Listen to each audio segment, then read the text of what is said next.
There is now new developments into the case of a 6-year-old who shot the teacher. Tonight, there was a parent conference that happened, and possibly new updates on the teacher's name. Take a look. In the game Fun Tracker. Wait, don't take a look at that. Take a look. Tonight we're learning new details in that shooting of an elementary school teacher inside a classroom in Newport News, Virginia. The alleged gunman is a 6-year-old boy. Well, the teacher today is in stable condition, and CBS's Chris Van Cleve has new reporting and information on where the young boy got the handgun. Tonight, police say the 6-year-old put his mother's 9mm handgun in his backpack before leaving for school. They shot the teacher, unknown where that student is. Grade student.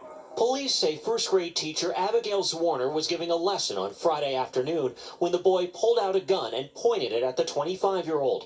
Investigators say she threw up her hand to protect herself, but the bullet went through it and into her chest. She suffered a gunshot wound, but she was still able to get all of her students out of that classroom. Newport News Police Chief Steve Drew. Do you have reason to believe that this 6-year-old was targeting multiple people in that classroom? I believe that the actions were at or towards the teacher, but you never know how someone's going to react with a firearm. LaWanda Sample Rusk was in the school office waiting to pick up her grandkids when Zwarner came in for help. She fainted on the floor, and then it scared me, and I just started, I knew I screamed. This is the 4th shooting involving a 6-year-old since 2000.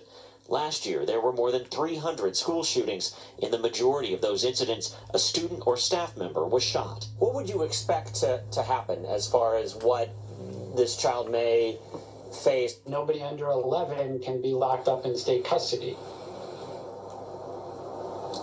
The police chief says that 6-year-old boy is at a medical facility for evaluation and that ultimately what happens next to him will be up to a judge. We learned during the briefing the boy's mother legally purchased that handgun. The chief says their investigation is ongoing and did not rule out the possibility she could face charges. Nora? Chris Van Cleve, thank you.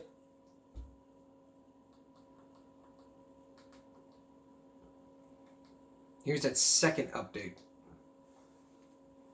Brand new developments in the shooting at Rich Neck Elementary School in Newport News. School is closed for students all this week. Before School Care will be temporarily relocated to McIntosh Elementary School for the week. Personal belongings can be picked up tomorrow, and a virtual town hall will be held Thursday. That's when administrators plan to release their plan for students to return. Now, all of this as the community grapples with some very heavy questions. One of those biggest questions, how did a 6-year-old get a gun, know how to use it, and target one of his own teachers? That's among the questions the president of Virginia's largest teachers union is asking. And Casey Baylor does join us live now at Rich Neck Elementary School with the answers, Casey, that they're demanding this morning. And Bethany, within that search for answers, the president of the Virginia Education Association is also calling on lawmakers to address safety and mental health in schools. Now, VEA President Dr. James Fetterman says students need peer mediation programs and educators need professional development on mental health and behavioral health. It comes after Newport News police say a 6-year-old shot his first-grade teacher, 25-year-old Abby Zwerner, Friday. Dr. Fetterman also questions if there were any issues in that classroom before the shooting. We cannot change what happened, but were there warning signs? Did we do anything about it? Was anything ever reported that was not acted upon that could have avoided this situation? And over the weekend, Newport News Police Chief Steve Drew met with the victim and her family. He did say her condition is currently listed as stable. We're live in Newport News. I'm Casey Baylor for 13 News Now. And like she said, the schools canceled for the week because of all these issues. Now, there's going to be a town hall meeting on Thursday. We'll keep you posted as it goes along. But there's a lot I want to say about this. This is comparing Ethan Quimbley. It's a very similar case because in Ethan's case, the parents got him the gun. Yes, But in Virginia, there's probably a law which says you cannot have a firearm in the presence of a child. So really, in my question is, how did he get handled this without his mom knowing? Maybe he snuck in the parents' bedroom under the pillow to grab it. Maybe she didn't hide well enough. Maybe it was in the closet. Maybe it was in the bathroom. My advice to you is, if you're going to get a gun, leave it out of the presence of a child. That can get you into serious trouble. Your child can be in serious trouble. That child can face juvie. That child can face a lot of issues. And like they said, it'll be up to a judge to find out whether or not some of this ever needs to happen. But like I say, it's one of the few moments in 6 years I've done this show where I'm just nauseous beyond belief. I can't believe this crap happened. A 6-year-old carries a gun and then shoots at a teacher. She had her hands up like this. I'm glad that she was doing whatever it took to survive, to help out. But we're not going to play the conference. But if you want to play it, look up this story. And again, we'll keep you posted. Still ahead, Children of the Harvest. A life you may have thought was gone forever. Dennis Murphy with a Dateline investigation. Coming up next, an investigation into the Diocese of Corpus Christi. Hidden documents have now been revealed. What did those documents say? Brian Hoffman with new details from the diocese. Stay with us. Up front tonight, hidden diocese. Now, it comes after a report I saw before doing this about hidden documents found in the Corpus Christi diocese. But there's a law protecting all those documents that were hiding. It was all about priests who sexually abused children. Now, this is very similar. Back in November, we did a story about Jehovah's Witnesses, the Watchtower. Now, in that case here, Erica Garza was accusing one of the molesters from the Jehovah's Witness Church, or the Catholic Church. But in a similar case like this, the victims were Jehovah's Witnesses. Erica Garza was one of the victims. She threatened to take it to the police, but they said not to. So could this be very similar to this? You're about to hear some documents that are being revealed from the Corpus Christi diocese, and you may see what you think. As people come forward sharing their stories about being raped or sexually abused by priests. Here's Brian Hoffman with a Give Me a Break investigation. The Roman Catholic Church is the largest Christian church, with over 1.3 billion members worldwide. Here in Corpus Christi, 1 out of every 3 people who claim a religion attend a church under the Diocese of Corpus Christi. And while so much good can happen behind these doors, there's also a dark side. Since 2002, when the Boston Globe's bombshell investigation exposed sexual abuse of children by priests, numerous survivors have come forward. There's a documented history of bishops, archbishops, and even popes who failed to address and even hide sexual misconduct with children. We found the Diocese of Corpus Christi was not absolved of this sin. Cases like these may have happened years ago, but the hunt for answers continues to this day. It wasn't just 1 or 2 priests. It wasn't just 1 or 2 dioceses. This was the culture system-wide across the country. Robert Pastor, an attorney in Arizona who represents survivors of sexual abuse by priests, is involved in 8 different ongoing suits against the Diocese of Corpus Christi alone. Pastor is also a member of the Catholic Church. The Diocese of Corpus Christi and other dioceses like it are trying to protect. They do not want people to realize that we knew about this information, and instead of protecting the child, we protected the brother priest. Our team routinely scours court documents, and those involving the Diocese of Corpus Christi are often hidden from the public. But our team was able to find 4 settled and 12 pending lawsuits against the diocese, some dating back to 2010, in which the Diocese of Corpus Christi is alleged to have not acted or not done enough in cases where priests allegedly abused children.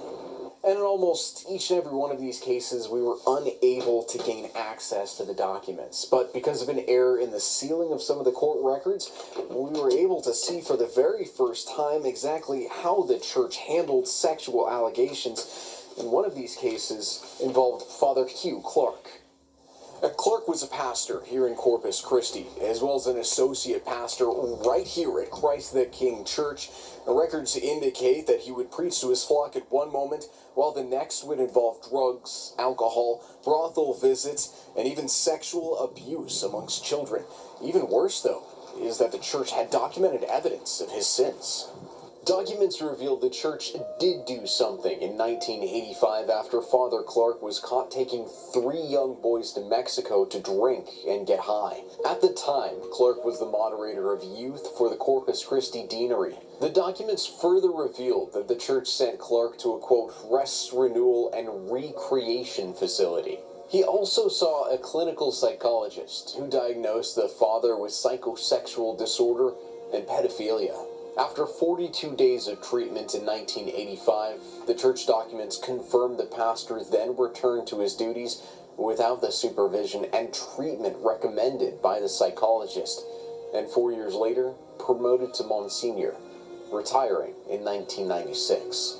How can you sacrifice this child for this predator? And what we see in Father Clark's file, as we've seen in hundreds of other files on priests, is that they routinely protected the priest over protecting the child. In 2011, documents show the diocese paid $1.2 million to settle a case involving Clark's actions and the church's inaction. The settlement was supposed to have sealed these documents from public view. They want people to stop speaking up. They want people to stop raising these issues, and they don't want to be held accountable. And that's disgusting.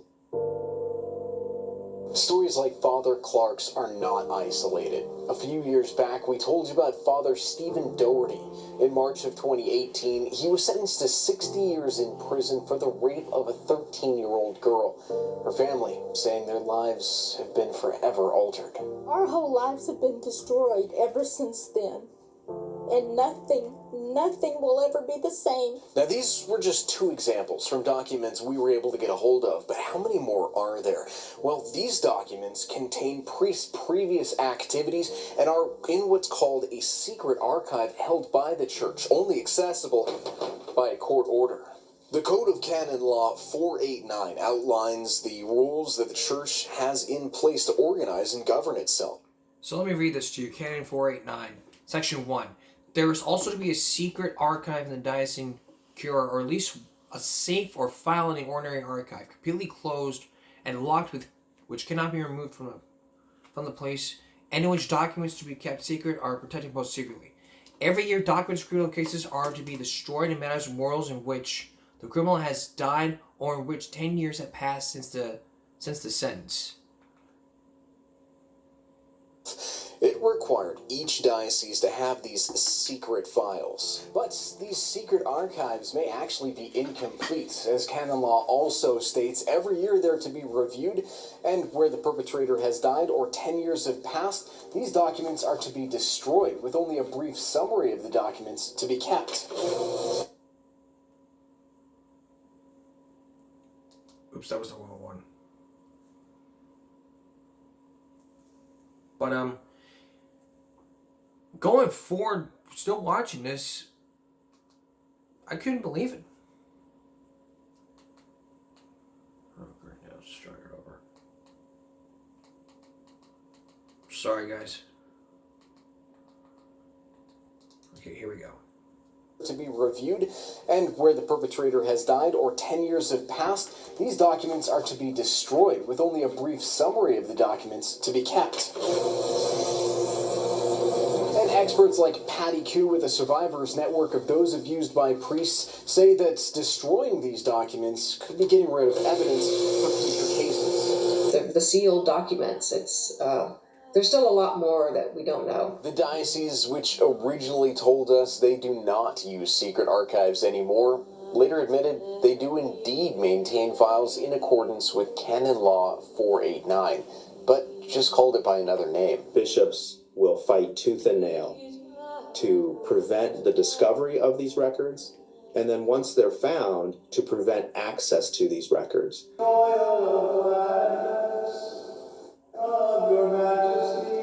In 2019, Bishop Michael Mulvey and the Diocese of Corpus Christi released a list naming 26 clergy members from 1950 to 2016 who had credible claims of sexual abuse with minors, which include Father Doherty and Monsignor Clark. I just want to the entire community, say that this is a very difficult moment for us, and I ask everyone's forgiveness if you've been scandalized in any way. In a statement to 6 Investigates, a spokesperson for the diocese says releasing this list was to be transparent about the past and help begin healing. But some survivors' advocates say that these measures are not enough, and access to these secret archives on these priests should be made available. Shame on the bishop for trying to keep this secret when in another breath and in another public statement he says he wants truth and transparency. This isn't just a witch hunt against the Catholic Church. In fact, it's not. It's a quest for truth, it's a quest for justice. And if they truly want to bring healing, and if they want people to place their trust back in the church, then show us what you've been hiding. Because until you do that, Catholics and non-Catholics are not going to trust you.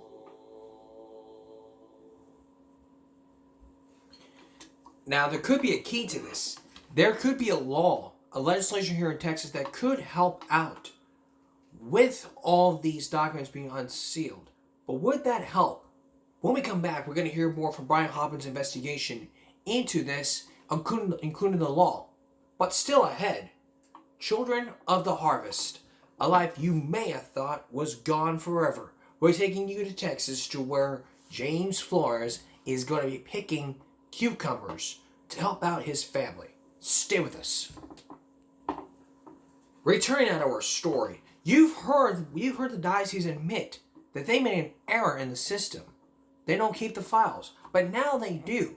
Now we've uncovered a lot of new information that could help with this case, and a new law that could really help with the statute of limitations. But could it be enough?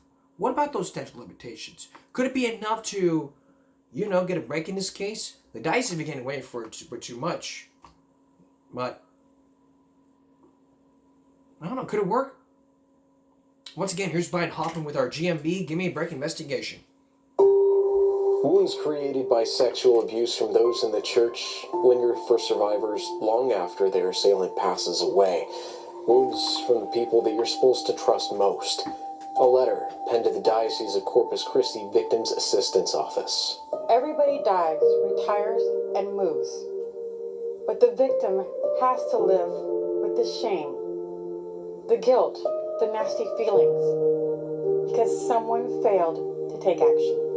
Churches across the country, including right here in Corpus Christi, have survivors of sexual abuse by priests reaching out, trying to get any information on their assailant, and really asking anything that may validate the traumatic memories that they have. I spoke with one such survivor looking for information about his alleged sexual abuser. Patrick Wilkes has asked the diocese for the secret files on his father, who happened to be a priest in Corpus Christi named James Wilkes. But they have not been provided. He says his father sexually abused him, his siblings, and others. The priest of the Diocese of Corpus Christi ordained in 1950. During that time, he became part of a group of priests that went across the river into Mexico and had their way with prostitutes and children because they could. Patrick Wilkes says that he has received little to no response from the Diocese of Corpus Christi, and Father Wilkes' name was not on the diocese's 2019 list of known sexual abuse offenders. Robert Pastor, an attorney in Arizona who represents survivors of sexual abuse by priests, says this practice is far too common. If this is a church that wants to accept responsibility for the children that were sexually abused, if this is a church that truly wants to be truthful and transparent, and wants to foster healing for these men and women whose lives sometimes were destroyed, why are we keeping this secret? The diocese, which declined our request for an interview, says that they have taken great strides to ensure the safety of children, establishing the Charter for Protection of Children and Young People handed down by the Vatican in 2002. It established a victims assistance office where some can report abuse with a 24/7 hotline, and opened up the Office of Safe Environment, also in 2002. But survivors like Wilkes say that does not fix the issue. So the pain never goes away, but it's possible to learn to cope with it and to live and even occasionally thrive. There are efforts being made to bring more light to the darkness that has shrouded sexual abuse against children. In Texas, the statute of limitations for civil court was 15 years. In 2019, though, that was changed to 30 years. A proposed bill for this legislative session, which begins January 10th, aims to remove the time limit that would allow survivors to seek civil action in these cases. It's a move experts like Survivors Network of Those Abused by Priests say may empower more victims to come forward.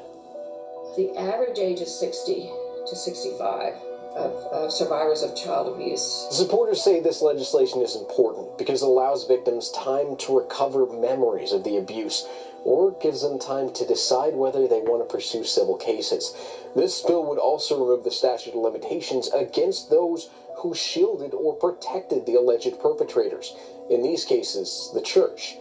This may give victims and their attorneys access to secret archives, which is one reason the bill is not guaranteed to pass. The Catholic Church has spent a lot of money lobbying against these type of bills. There was a study that came out through the Houston Chronicle several years past, how much money they spend, and now we have the Southern Baptist Convention that will really be up there fighting this as well.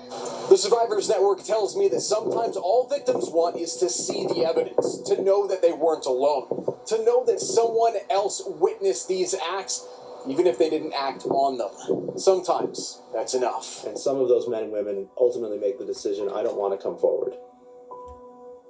I'm satisfied knowing that he's been exposed, he's been outed, that this is here.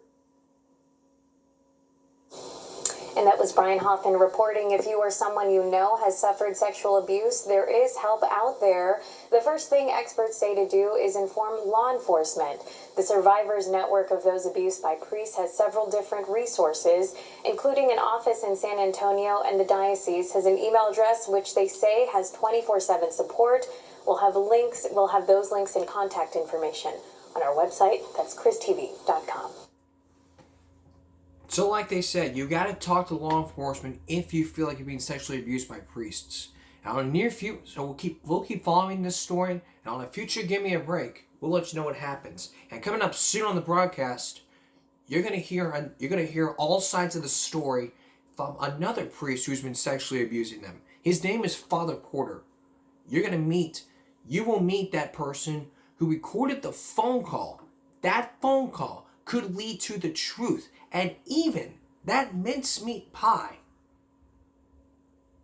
And what about Father Inciado? What did he have to say about all this? You're going to hear all sides of the story coming up soon. Again, we'll keep following the story, and on the future Give Me a Break, we'll let you know what happens. James Flores is 7. He's picking cucumbers.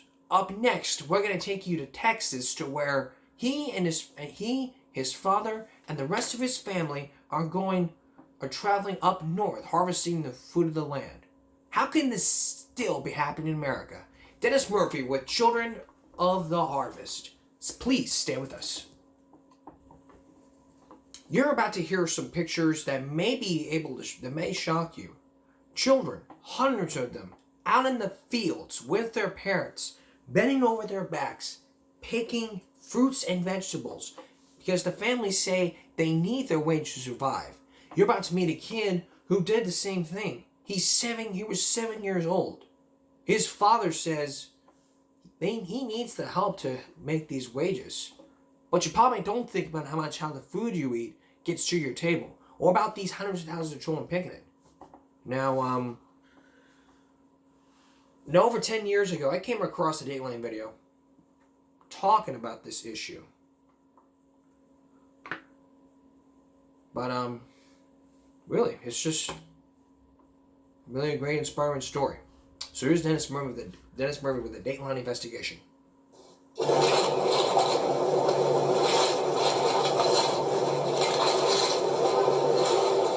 It's an everyday bounty we take for granted.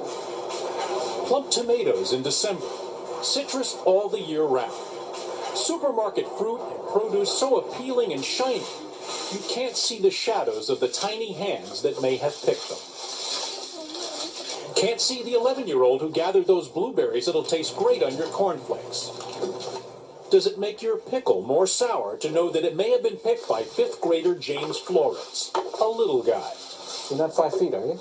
No, I'm 4 feet and 8 inches, I think. 4 feet 8 inches. And how much do you weigh? 71. 71 pounds. At the age of 11, James, an American citizen, is a veteran farmhand. He's been doing man-sized work since he was 7. And here's a 6-year-old following in his path. Too young? How about a 2-year-old beginning her apprenticeship? They are all children of the harvest. Maybe you thought child labor was a faded image of the way we used to be in America, an embarrassing practice captured in these old news documentaries and later legislated out of existence. Well, you'd be mistaken. Look closely in fields all across the country, and you'll find underage American children doing work that is forbidden by U.S. child labor laws. But as Dateline learned on a 4-month, 5,000-mile journey with James Flores and his family, migrant children have a way of turning all but invisible when the crops come in. It was a grueling trip with some scary moments and quiet beauty on the road. And along the way, we found a story of a devoted family and a father's struggle to provide for his children. It's a story that may make you angry. The story of a collision of needs. The pickers, the farmers, the food processors. It was 60 years ago, President Roosevelt signed into law sweeping new rules about when and where children can work. They were forbidden to toil in mines and mills. To this day, a child has to be at least 14 to work in most shops or stores, and even then, only for limited hours. But agriculture was always the exception. By federal law, if you were 12 years old, then you're old enough to work in the fields. And that's the irony. You may be too young at that age to stock produce in a grocery, but there's no one who will stop you from the backbreaking work of picking it. And if you're younger than 12, we found it can be a netherworld of don't ask, don't tell. Go back to last May. That's when we first met James Flores at his home in the Rio Grande Valley of Texas. The baby, James's niece, is in the bucket because there's no running water in the family's cinder block house. The water they used to bathe and wash dishes with came from the irrigation ditch nearby. There's no electricity either. When the family of 12 wants to watch TV, they have to fire up a gasoline generator. Pablo Flores, the patriarch of the family, says he needs about $1,700 to pay overdue utility bills and restore water and electricity. But he's not going to make it in Texas. The picking is done for the season. If he wants to make money, he'll have to once again take the family up north to work the crops there. Pablo's 47 years old, a U.S. citizen and taxpayer who has picked fruit and vegetables most of his life. When I finish a job like picking oranges, grapefruits, carrots, whatever, I have saved money to travel to the next job. I think the migrant worker is the happiest man in the world. Pablo's boy, James, is learning computers in a summer program at his local school. He talks about being a carpenter someday. James's teachers regard him as bright, but he reads below grade level and could use this extra time in school. School principal Irma Infante, a child of migrants herself, knows all too well how many migrant kids never graduate from high school. She also knows James will be headed north in the morning. Okay, are you going to go to school over there? Finish your summer school? Are you going to work? You're going to work? You are? These children never get to enjoy their childhood. It's always work. James is only a child, only a fifth grade child. I still believe he's too young to work out in the fields. But it's a deaf ear's message to James's father, Pablo. To him, traveling the country, teaching his children to work, is education. If they don't get an education, if they don't know how to do anything, what's going to happen to them? If I teach them how to pick apples, blueberries, cherry, watermelon, then they won't suffer. At home that night, James's 12-year-old sister Rachel helps him pack. Pablo is twice widowed. His companion, Norma, is called Mom by the kids. She does most of the housework and childcare. The next morning, they're up before the sun. 10 of them, piling into Pablo's ancient van, careful to make room and back for the image of the Sacred Virgin of Guadalupe. Pablo has no credit cards, no AAA membership, no map, and just $700 to cover all gas, food, and emergencies until they find work. So on Saturday, June 13th, summer of '98, with millions of people hitting the beaches, with the Dow just below 9,000, the Flores family rolled north, destination unknown. Outside, it's a broiling 100 degrees, and inside, it's not much better. The 23-year-old van isn't air-conditioned. The kids fidget and wrestle. They may not know exactly where they're headed, maybe Michigan or maybe Indiana, but there's one thing they can count on. The van, with more than 200,000 miles on it, is sure to break down. Just a few miles from home, the radiator overheats. Later, the water pump gives out. They are forced to stop dozens of times. Their precious bankroll is getting nibbled for spare parts, like this new water pump. And there's no money for mechanics. Each time the van expires, Pablo and his sons will figure out some way to fix it themselves. And there are ingenious improvisations. A piece of the kid's water pistol helps patch one problem. And every mile they travel burns up a little more of the money that Pablo has scraped together. Even fast food restaurants are too expensive. At rest stops, James washes fruit for the family. As Pablo tries to reach old contacts up north to find out who's got work and housing. Time is money, and road food eats it up. Bread, juice, and hot dogs, which they'll eat uncooked.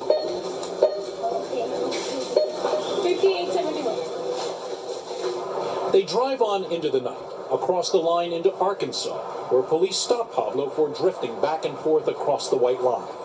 It just appears to me that he's tired, that he's been traveling a long ways, and maybe he's just kind of unfamiliar with this area. Right on all counts.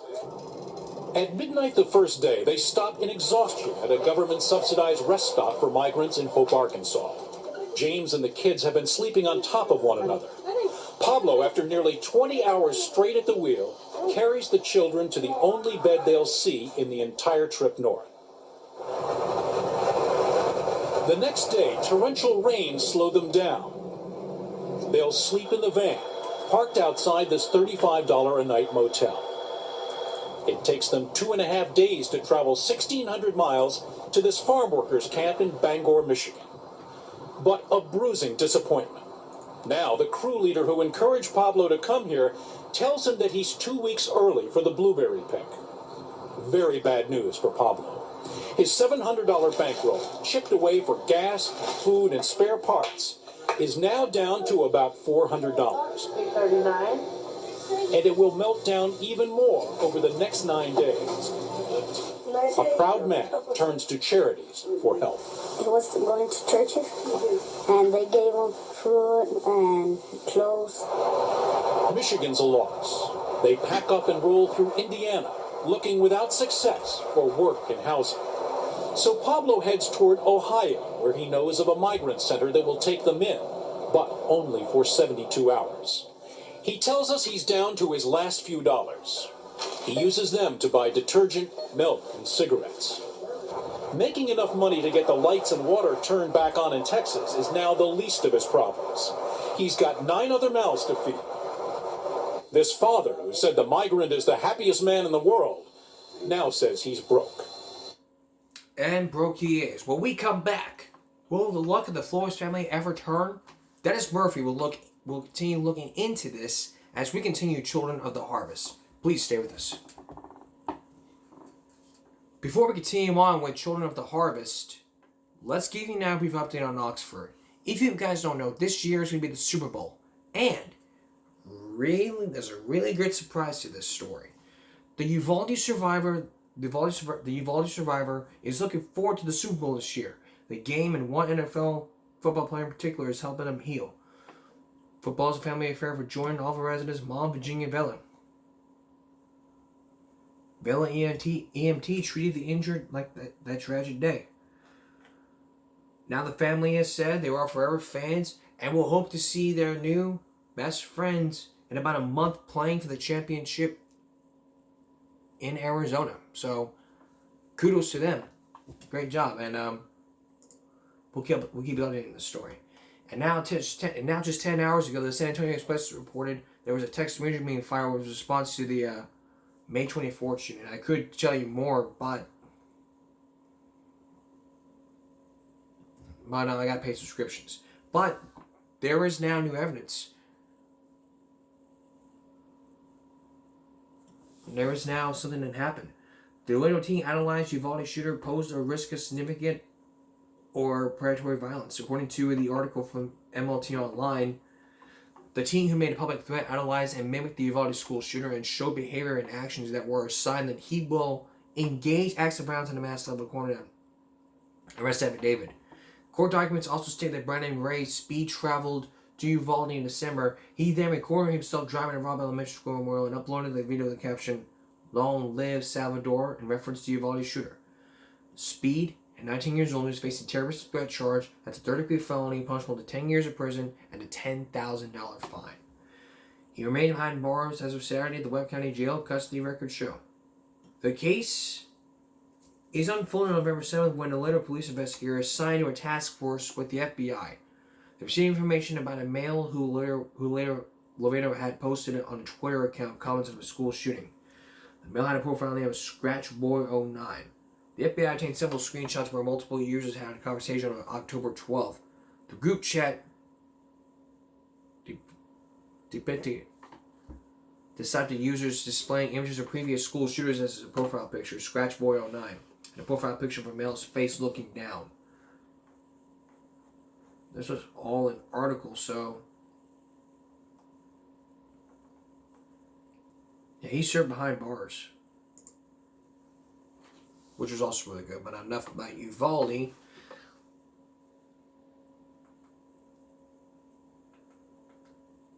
Has there probably been any more school threats ever since this year? The answer could be no, but what I plan to do this year is to put a stop to this, because there ain't one person here that would listen and say, hey, we gotta stop this. If we don't put a stop to this, then this can happen and that can happen. But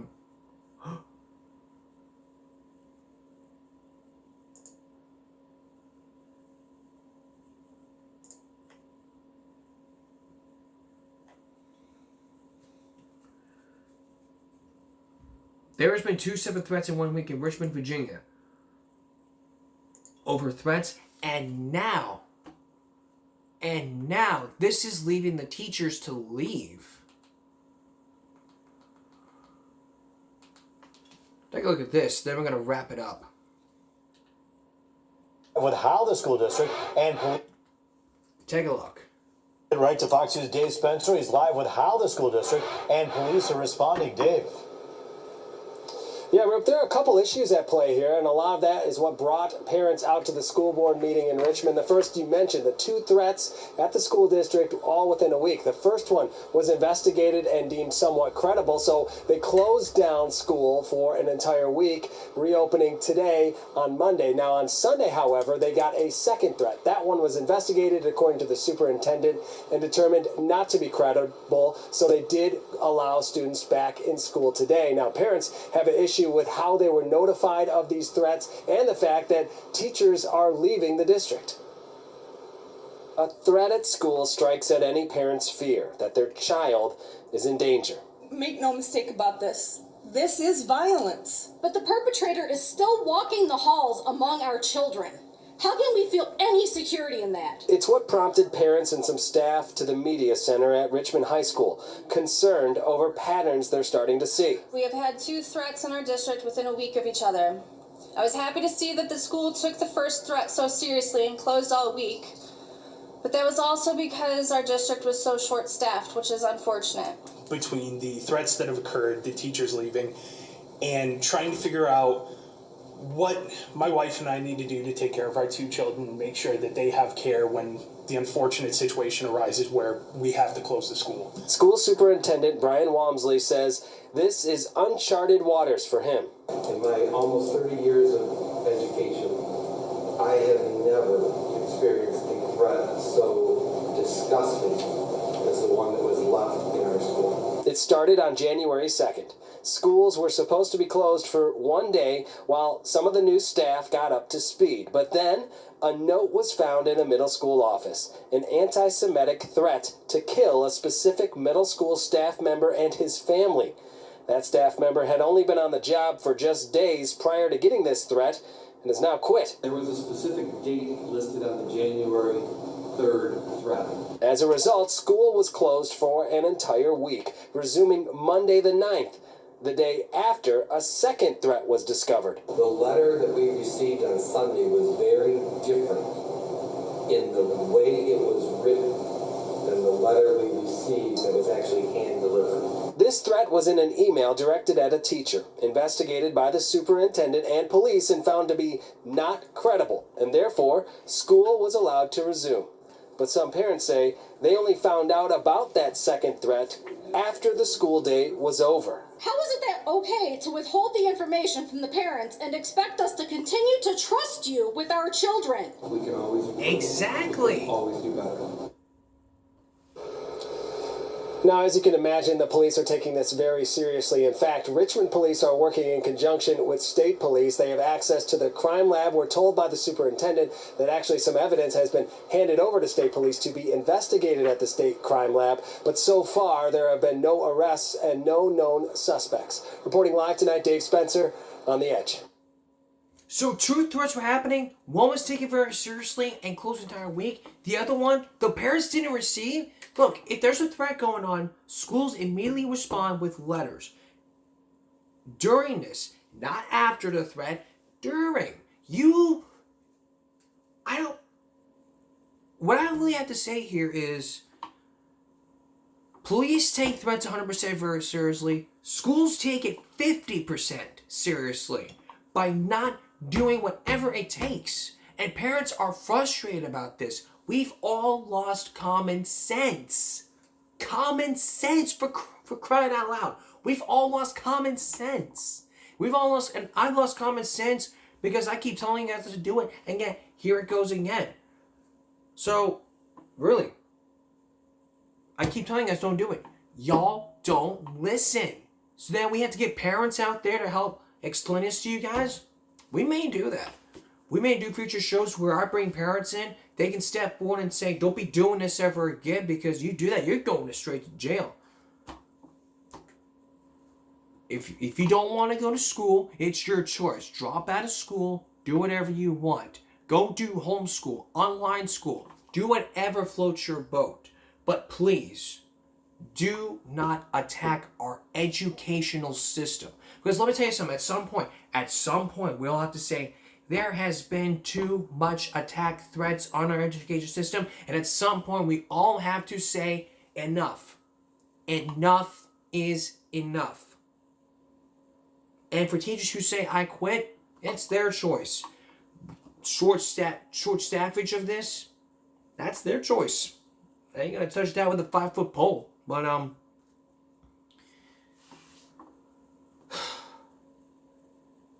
don't even know what to say anymore. Well, coming up next, with the luck of the Flores family return, taking out Ohio, and you're also gonna meet another Texas family who is picking blueberries for another farmer. So stay with us. Well, we're now out of time, so we're going to continue this on Wednesday. Now, will the luck of the Flores family ever turn when it comes to helping out the parents? Will they make enough money to survive on? You're going to hear more from the Flores family, and also on Wednesday, we're going to meet another family very similar to this case. Very similar to this issue. Baking blueberries for a different farmer. We're also going to hear from the Labor Department and learn what else can be done. So, here's a preview. Could you ever go to your dad and say, you know what, I don't want to work today. I feel tired, I'm pooped, I'm not going to go out? No. You don't want to miss what's coming up Wednesday. And as for the diocese, we'll update you if there's anything going on. That's all for this edition of Give Me a Break Monday going to Tuesday. We'll see you again for Give Me a Break Wednesday. I hope you've had a great day. For all of us here at Give Me a Break and YouTube, have a good night.